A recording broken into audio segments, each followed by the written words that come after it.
Sydney Watson has made a weird pivot in her content in the last few videos where she's making, I don't even know what you would call it, tabloid, clickbait, slop type content that's not even overtly political, but it's definitely the same kind of mean-spirited conservative rhetoric that you would expect from her.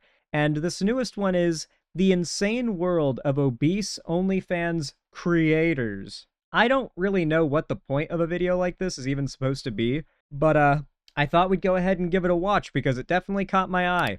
It seemed like it may be interesting. Number 44. Woo! 44, that's me! Get some cold cuts, get some cold cuts, get some cold cuts. I am not gonna lie, this is a rough one. We are probably just going to cringe together, but I have no doubt that Sydney Watson will find a way to turn something that we both agree is a bit cringe into some kind of political narrative I'll have to deconstruct.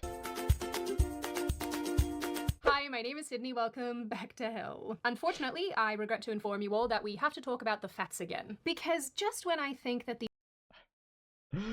I forgot, it's like a meme in the conservative movement these days to, like, really lean into dehumanizing fat people. I'm guessing because Ozempic is a thing now. They're, like, really trying to get the most they can out of fat hate before fat people don't really exist anymore because of Ozempic, I guess. world is righting itself in some way, I learn about a new death cult. And this time, I have learned about something exceptionally terrible that I want to share with the rest of you because I am struggling to understand why this exists. Actually, that's not true. I'm not struggling to understand. It's well established that so many people are giant freaks. Either way, jump on board the Hell Gondola today, kids, because this one's going to be a bumpy ride. A lumpy ride? We'll work on it. As many of you know, we have talked a lot on this channel over the years about obesity and fat acceptance and fat pride and what have you. But there is one area of this movement, shall we say, that I've never really touched on, and that would be feeders and feedies. If you didn't know, and I am actually Oh my gosh, we're making demonizing fetish content now? What is the point of a video like this? Are we meant to, like, is the goal that we need to pass a law that bans this? You'd be shocked at how many conservatives would agree to a law like that. Anything like this that makes them uncomfortable, if there's any possibility they could be exposed to it, they will argue it should be banned, and will support laws doing so.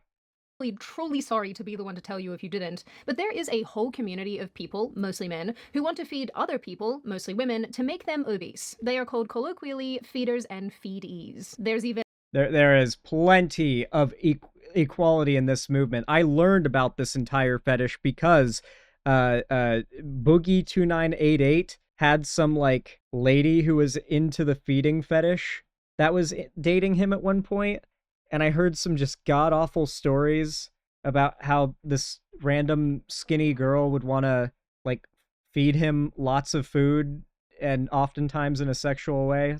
You don't want to know. You don't want to know. But it happens between, like, a guy who is being the fed as well. That happens. a type of this called unlimited feederism, where Jesus. not being alive is the goal, if you're catching my drift. And because this is such a big, pardon the pun, and sought after adult interest, women are learning that they can make OF content and other kinds of adult content around this. There's no way it's that popular, okay? Like, there's plenty of freaks out there, but there's no way it's that popular. It's a supply and demand thing. There's got to be, like, a very small group of people willing to make this kind of content, so it looks like there's a really high supply.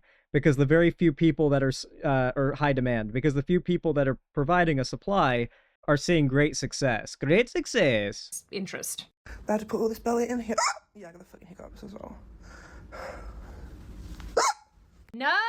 Or they make this sort of content online for everyone to see very subtly, but we'll come back to that a little later. So now that you are up to date and the stage has been set, let me read to you an absolutely insane headline. By the way, never ever forget when I absolutely called it with Nikocado Avocado, by the way. Like, literally go back to, like, 5 or 6 years ago, there are clips of me saying, I bet Nikocado Avocado is playing the long game, and he's going to do a full workout transformation like Mac from It's Always Sunny. And he's gonna, like, lose all the weight. And people were like, no, he's killing himself. He's gonna die. And I'm like, nope, I guarantee you this is part of some kind of big ploy to make a bunch of money off of losing the weight. And no one believed me. People got mad at me, claiming I was being irresponsible with how I was talking about it. And sure enough, I was right. Never forget that, okay? Never forget I was right about Nikocado Avocado playing the long game. June 2026, the Daily Mail dropped this insane article headlined, "Inside the controversial feeder fetish house, where plus-size women document dramatic weight gain for subscribers." I did tell you that it was gonna be lumpy and bumpy. Buckle up, kids. This article explains how there is a 6-bedroom mansion in Las Vegas where a community of plus-size women live together and make content together, detailing their lives as fat people. All of this was covered in detail recently in a new docuseries that dropped on HBO Max at the beginning of June, called Big Girls Wanted Escaping Pearadise. Pearadise, just by the way, is spelled like pear, like the fruit, the thing you eat, to reference the female pear-shaped body type. I don't have one of those. I am shaped like a column, like a little boy.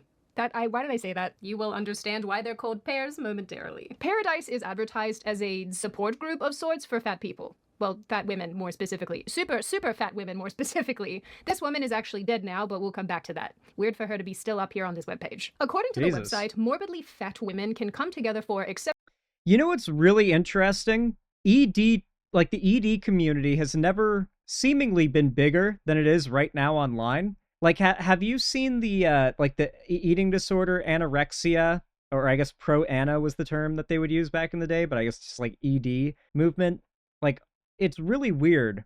Have you seen, like, the cast from Wicked, and how everybody that was in that Wicked play is, like, a skeleton? It feels like eating disorders and body negativity are coming back in a big way, primarily because of this demonization of fat people, and, like, Ozempic getting very popular, and now a lot of like public figures that were previously known for being very body positive, say Oprah, for instance. Now Oprah's on Ozempic, right? Like Oprah's not doing that Weight Watchers or like body positivity stuff anymore. Like healthy at any size stuff. That the healthy at any size movement has died. Now all of those people who are, you know, celebrities making a name for being like outside of the norm, I guess, or whatever you want to call it, in their build.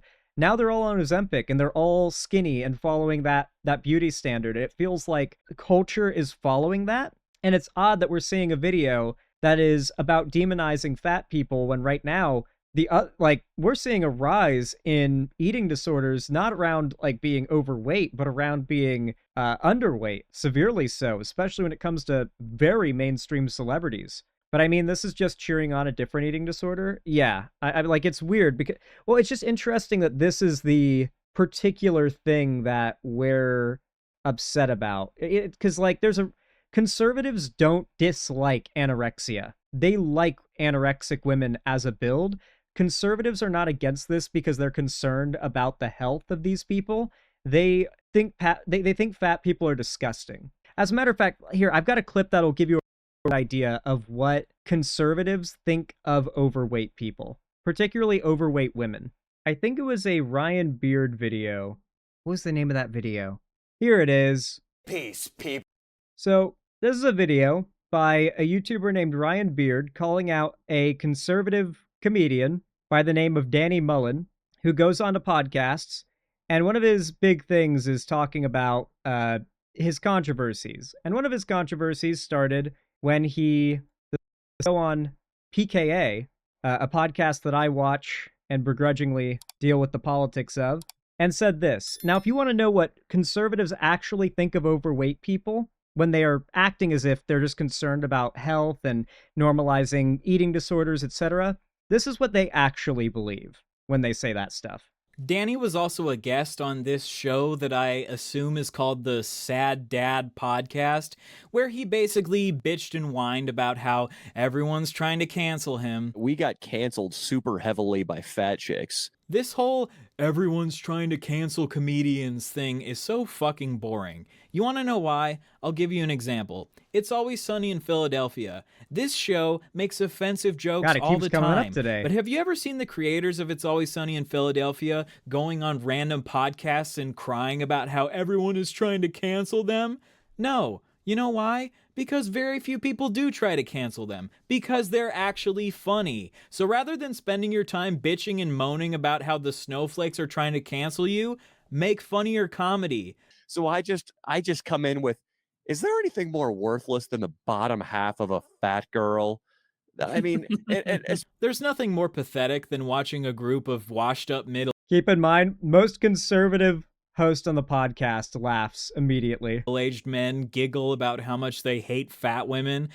Divorced, by the way. He's divorced. I assume they're all going through divorces or something, so they have to let out their frustration somehow. Seeing the true colors of the woke mob was very interesting. These people who claimed to be moral. I was called a rapist. They were attacking my hairline.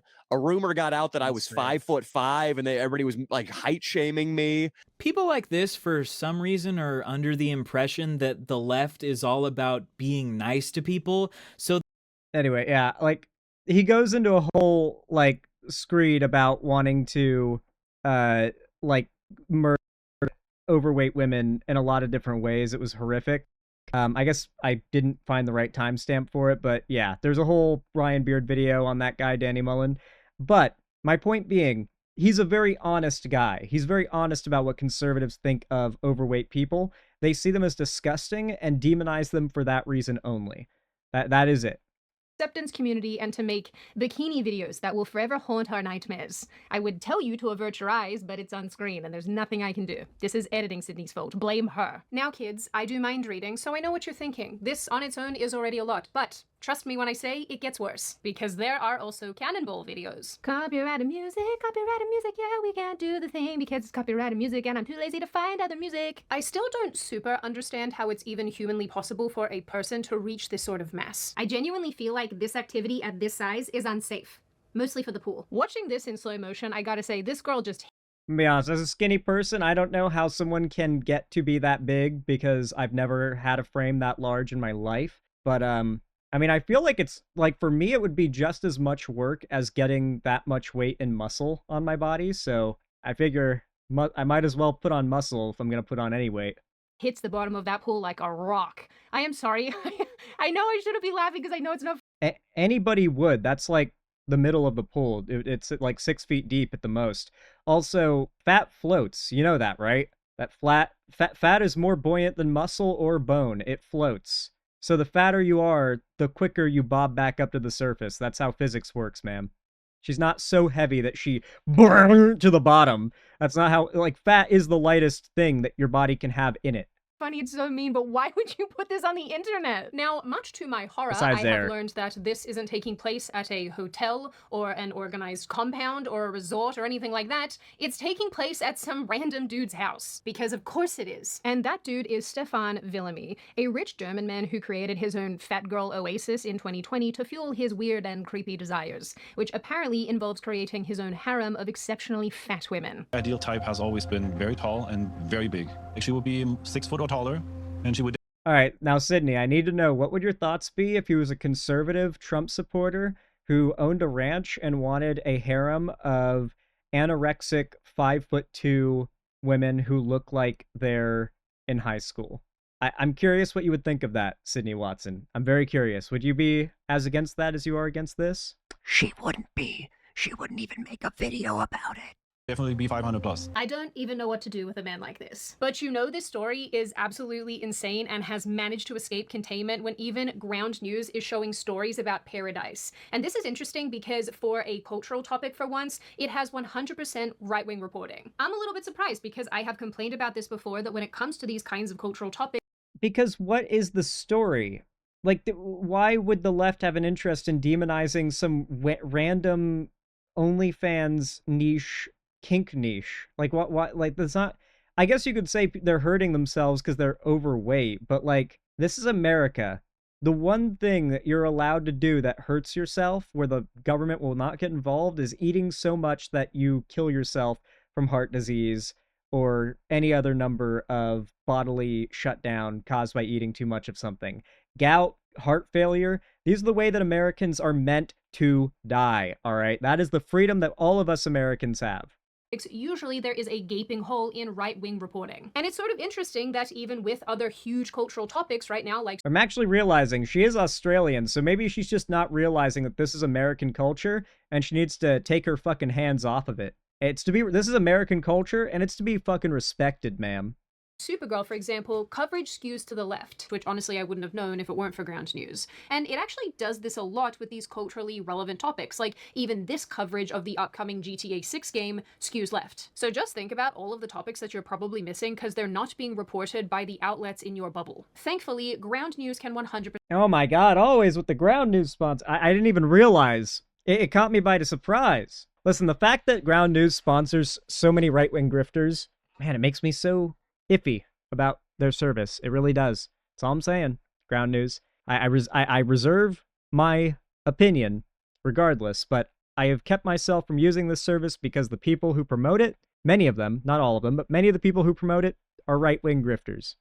Ground news controls both sides. It feels like it's a way to specifically target the bias that you want your news to come from, while looking like, because you're using a platform that lets you see both sides, you can claim, oh, I use ground news so I can see both sides. But in reality, you could also just use ground news to specifically only see your side. So it's kind of clever in that way, right? Where it offers a service to the people who want to pretend like they're impartial and to those who are genuinely impartial. And I think that's why so many right-wing grifters would even agree to take this sponsorship, because so many of their fans, they know, will just look at the right-wing coverage and refuse to look at any stories that are seeing dominantly left-leaning coverage. I could be wrong, but that's what I think is the case. Anyway, if you enjoyed this segment, then please consider leaving a like and a comment down below. It really helps a lot. Subscribe and ring the bell icon if you want to see more from me and you want YouTube to notify you when I upload new content in the future. And of course, I want to say a big thank you to you for supporting the video and just watching it this far. And I hope to see you in the next one.